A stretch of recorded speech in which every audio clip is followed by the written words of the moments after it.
সুপ্রিয় শিক্ষার্থী, আমরা বিসিএস এর বিগত সালের প্রশ্ন নিয়ে কথা বলবো। আমাদের আজকের আলোচ্য বিষয় হচ্ছে বানান। বানান রীতির ক্ষেত্রে আমরা বাংলা একাডেমি প্রমিত বাংলা বানান রীতি ২০১২ এটি আমরা লক্ষ্য রাখবো। আমরা সরাসরি প্রশ্নে চলে যাই। আমাদের প্রশ্ন হচ্ছে সঠিক বানান নয় কোনটি? তো আমরা একটু দেখি যে আমাদের এই প্রদত্ত অপশনগুলোতে প্রাণী বানানটি সঠিক নয়। কারণ আমরা জানি যে প্রাণী এটি এই বানানটিতে মূর্ধন্য আছে। আমাদের কাঙ্ক্ষিত উত্তর হচ্ছে মূর্ধন্য। তো সুতরাং এই যে আমাদের বাকি যে বানানগুলো আছে তাহলে ধরনী, তারপরে হচ্ছে মূর্ছা, গুণ এই বানানগুলো কিন্তু ঠিক আছে। তাহলে আমাদের কাঙ্ক্ষিত উত্তর হচ্ছে প্রাণী, অর্থাৎ এই প্রাণী বানানটিতে দন্ত নতে আছে, আসলে শুদ্ধ রূপ হবে মূর্ধন্য। আমরা চলে যাই পরবর্তী প্রশ্নে, কোনটি শুদ্ধ নয়? তো আমরা যদি দেখি যন্ত্রণা বানানটিতে মূর্ধন্য হবে। সুতরাং এটি হচ্ছে আমাদের কাঙ্ক্ষিত উত্তর, যেটি শুদ্ধ নয়। তাহলে শূদ্র, তারপরে হচ্ছে সহযোগিতা এবং স্বতঃস্ফূর্ত এই বানানগুলো কিন্তু শুদ্ধ। আমরা চলে যাই পরবর্তী প্রশ্নে, কোন বানানটি শুদ্ধ? আমরা জানি মনো বিসর্গ কষ্ট, মনোকষ্ট। তো এই মনোকষ্ট বানানে কিন্তু বিসর্গটি থেকে যায়। সুতরাং আমরা অপশনে দেখব যে মনোকষ্ট কোন শব্দটিতে বিসর্গ আছে। অপশন খ তে বিসর্গ আছে, সুতরাং এটি অবশ্যই শুদ্ধ। তাহলে বাকি যে অপশনগুলো মনোকষ্ট, মন কষ্ট, মন কষ্ট এই বানানগুলো কিন্তু শুদ্ধ না। যেহেতু এটা বিসর্গ সন্ধির একটি উদাহরণ, সুতরাং এই সন্ধিটিতে কিন্তু মাঝখানে বিসর্গ থেকে যায়। এই মনোকষ্ট শব্দটি অবশ্যই মাঝখানে বিসর্গ থাকবে, এটি শুদ্ধ।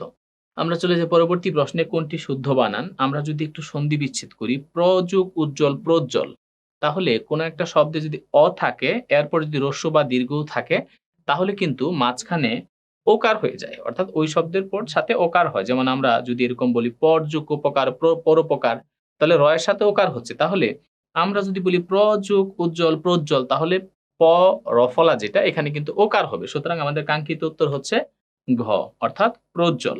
আমরা চলে যাই পরবর্তী প্রশ্নে, কোন শব্দটি শুদ্ধ বানানে লেখা হয়েছে? আমরা যদি দেখি শূন্য, আসলে শূন্য বানানে দন্ত ন হবে।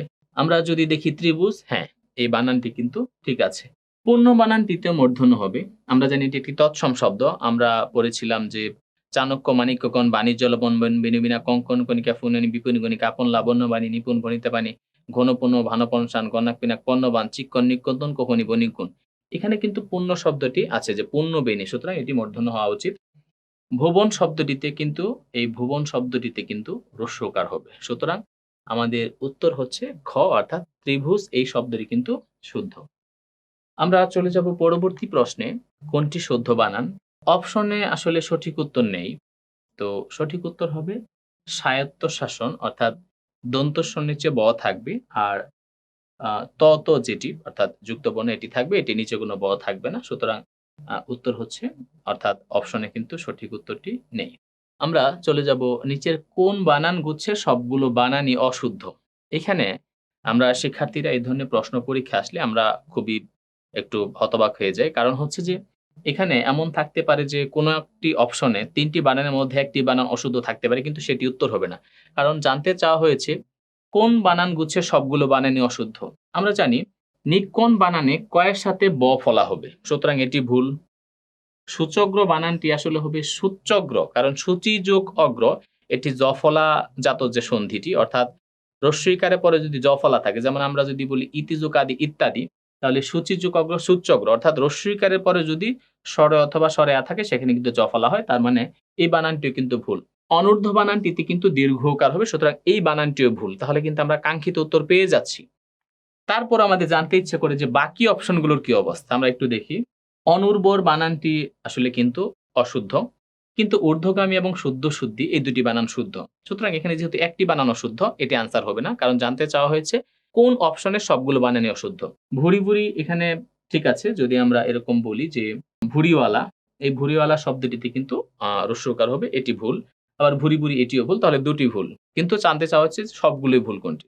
রানী, বিকরণ, দুরতিক্রম সবগুলো বানানই শুদ্ধ, কিন্তু জানতে চাওয়া হয়েছে কোন বানান গুচ্ছের সবগুলো বানানই অশুদ্ধ। সুতরাং আমাদের উত্তর হবে নিক্কণ, সূচগ্র এবং অনূর্ধ্ব। আমরা চলে যাই পরবর্তী প্রশ্নে, নিচের কোন বানানটি অশুদ্ধ? অহিংস, সহিংস ঠিক আছে। প্রসন্ন, বিষণ্ণ ঠিক আছে। দোষী, নির্দোষ হওয়া উচিত ছিল, কিন্তু আমরা দিয়েছি দোষী, নির্দোষী, এটি কিন্তু অশুদ্ধ। নিষ্পাপ, পাপিনী এটাও শুদ্ধ। তাহলে আমাদের কাঙ্ক্ষিত উত্তর হচ্ছে দোষী, নির্দোষী। আসলে বলা উচিত ছিল দোষী, নির্দোষ। আমরা চলে যাব পরবর্তী প্রশ্নে। এটি ৩৫তম BCS এর প্রশ্ন। নিচের কোন বানানটিও শুদ্ধ? আমরা জানি মনীষী বানানে দুটোতেই দীর্ঘ ইকার হয়। সুতরাং প্রথম অপশনটি ঠিক যে এই মনীষী বানান হচ্ছে ২ টাতেই দীর্ঘ ইকার হয়। আমরা বানান চর্চার ক্ষেত্রে যেটি করব, আমরা কথা বলার সময় অবশ্যই উচ্চারণ শুদ্ধ এবং প্রমিত করব। কারণ আমাদের উচ্চারণ যদি শুদ্ধ এবং প্রমিত হয় তাহলে আমাদের বানানটিও কিন্তু শুদ্ধ হবে। আরেকটি ব্যাপার হচ্ছে যে আমরা বানান সবসময় একটু লিখে অনুশীলন করব। কারণ পরীক্ষার হলে আমাদের কিন্তু বানানটা লিখতে হয়। সুতরাং বানান পুরোপুরি হচ্ছে একটি লিখে চর্চা করার বিষয় এবং উচ্চারণও এক্ষেত্রে সহায়ক ভূমিকা পালন করে। আমরা পরবর্তী প্রশ্নে চলে যাব। পরবর্তী প্রশ্ন হচ্ছে নিচে কোনটি সঠিক বানান? পরবর্তী প্রশ্ন হচ্ছে কোনটি সঠিক বানান? তো আমরা জানি নিশিথিনী বানানে ১ম এ হ্রস্বইকার হবে, তারপরে হচ্ছে দীর্ঘইকার হবে, তারপরে হচ্ছে হ্রস্বইকার হবে। সুতরাং আনসার হচ্ছে গ অর্থাৎ নিশিথিনী।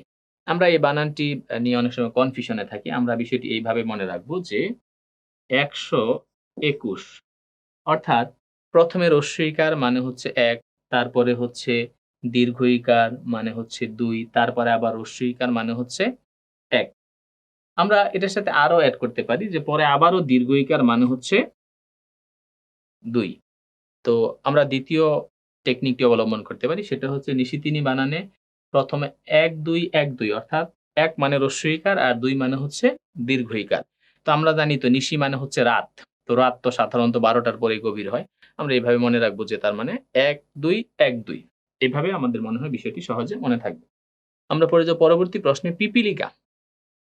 এই বানানটিতেও কিন্তু আমাদের ১ম এ হ্রস্বইকার, তারপর দীর্ঘইকার, তারপরে আবারও হ্রস্বইকার।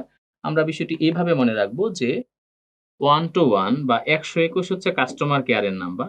তো যদি কারো এরকম হয় যে এমন একটা পিপীলিকা কামড় দিছে, অনেক ব্যথা করতেছে, সে কিন্তু কাস্টমার কেয়ারেও কল দিতে পারে যে আমি এটার জন্য কি করতে পারি? তাহলে এইভাবে মাথায় রাখবো যে ১ম এ হ্রস্বইকার, তারপরে দীর্ঘইকার, তারপরে আবারও হ্রস্বইকার। তার মানে হ্রস্বইকার মানে ১ যেহেতু সংক্ষিপ্ত স্বর, দীর্ঘইকার মানে ২ মানে হচ্ছে দীর্ঘস্বর। তাহলে ১২১ দিয়ে কিন্তু আমরা এই পিপীলিকা বানানটিও মনে রাখতে পারি। আমরা চলে যাব পরবর্তী প্রশ্নে। কোনটি শুদ্ধ বানান? এটি হবে আকাঙ্খা। আকাঙ্খা বানানটি হচ্ছে কয়ের ওর সাথে আমাদের যুক্ত ক হবে। সুতরাং এটি হচ্ছে শুদ্ধ বানান। পরবর্তী প্রশ্ন হচ্ছে কোনটি শুদ্ধ বানান? আমরা জানি যে দ্বন্দ্ব, তো দ্বন্দ্ব মানে তো ঝগড়া বিবাদ। কিন্তু যদিও সমাসের ক্ষেত্রে আমরা বলেছি দ্বন্দ্ব মানে হচ্ছে মিলন। কিসের মিলন? পদের মিলন। তো সমাস মানেই তো মিলন। এই দ্বন্দ্ব শব্দে কিন্তু দুটোতেই ব ফলা থাকবে। আমরা যদি একটু উত্তরটি দেখি, আমরা মনে রাখবো যে দ্বন্দ্ব অনেক সময় ২ জনের মধ্যে হয়। সুতরাং ২ জনই সমান, সমান হবে। এই পাশেও ব থাকবে, ওই পাশেও ব থাকবে। আমরা এভাবে এই কঠিন বানানটি একটু মনে রাখব। পরবর্তী প্রশ্ন হচ্ছে কোন বানানটি শুদ্ধ? এখানেও আমরা ১২১ খেয়াল রাখবো। অর্থাৎ একটু দেখাই আমরা। ১২১ মানে হচ্ছে কেউ যদি মুমূর্ষু হয়, আমরা কাস্টমার কেয়ার ১২১ এ ফোন দিয়ে আমরা হচ্ছে একটু সাহায্য নিবো। তাহলে হ্রস্বকার মানে ১ আর দীর্ঘকার মানে হচ্ছে ২। তাহলে ১ম এ হ্রস্বকার, তারপরে দীর্ঘকার, তারপরে আবারও হ্রস্বকার। তাহলে আমরা মনে রাখবো কেউ যদি মুমূর্ষু হয়, আমরা অবশ্যই কাস্টমার কেয়ারের এই নাম্বারটি মনে রাখবো। এখানে আমরা ফোন দিয়ে বিভিন্ন ধরনের সাহায্য সহযোগিতা চাইতে পারি। আমরা চলে যাব পরবর্তী প্রশ্নে। কোন বানানটি শুদ্ধ? এটি হবে শুশ্রূষা। সুতরাং এই যে শুশ্রূষা বানানটি, এটি হচ্ছে অপশন হচ্ছে সি বা গ, এই বানানটি কিন্তু শুদ্ধ। এই বানানগুলোর ক্ষেত্রে আমরা অবশ্যই লিখে, লিখে এগুলোর অনুশীলন করব। কোন বানানটি শুদ্ধ? সমীচীন। আমরা জানি সমীচীন বানানে সবগুলোই হচ্ছে আমাদের দীর্ঘ ইকার হওয়া, অর্থাৎ ২ টাই কিন্তু দীর্ঘ ইকার। সমীচীন বানানে দুটোই কিন্তু দীর্ঘ ইকার হবে। এটা আমরা এইভাবে মনে রাখতে পারি যে ২২ অর্থাৎ সমীচীন এটাতেও ২, তারপরে হচ্ছে সমীচীন ওইটাতেও কি ২। তো আমরা এক্ষেত্রে এই ২২ এই সংখ্যাটি আমরা মনে রাখব। শুদ্ধ বানানটি নির্দেশ করুন। এখানে মুহুর্মুহু বানানে সবগুলোই হচ্ছে হ্রস্বকার হবে। অপশন হবে ক। মুহুর্মুহু বানানে সবগুলোই কি হবে? হ্রস্বকার হবে। কোন বানানটি শুদ্ধ? বিভীষিকা বানানে কিন্তু ১ম এ হ্রস্বইকার, তারপরে দীর্ঘইকার, তারপরে আবারও হ্রস্বইকার। তো এরকমভাবে বিভীষিকাময় রাতে যদি আমরা কখনো অসুস্থ হয়ে যাই, আমরা আবারও সেই কাস্টমার কেয়ারের নাম্বার মনে রাখবো যে ১ম এ হ্রস্বইকার, তারপরে দীর্ঘইকার, তারপরে আবারও হ্রস্বইকার। তখন আমরা এই বিভীষিকাময় রাতে যদি কেউ অসুস্থ হই, আমরা মুমূর্ষু হই, আমরা তখন এই কাস্টমার কেয়ারে কল দিব। অর্থাৎ ১২১ এই সংখ্যাটি আমরা মনে রাখবো। এরপর আমরা চলে যাব হচ্ছে পাষাণ। আমরা জানি যে পাষাণ এটি একটি তৎসম শব্দ। সুতরাং অবশ্যই মূর্ধন্যস্যের সাথে মূর্ধন্য হবে। অপশন ক সঠিক। এটি নতুন করে কিছু বলার নেই। আমরা যদি নত্যবিধান, সত্যবিধানে ক্লাসটি ভালোভাবে করি, তাহলে কিন্তু এই বিষয়টি আমাদের খুব সহজেই মনে থাকবে। সুতরাং আমরা যেটি বলব সেটি হচ্ছে যে বানানের ক্ষেত্রে যদি আমরা বাংলা একাডেমি প্রমিত বাংলা বানানের নিয়ম ২০১২ এটি আমরা একটু স্মরণ রাখি এবং আমাদের কাছে যদি সবসময় আমরা বানান অভিধানটি রাখি, তাহলে কিন্তু আমাদের বানান সঠিক হবে এবং আমরা কিন্তু পরীক্ষায় এখান থেকে যেকোনো প্রশ্নের উত্তর দিতে পারব।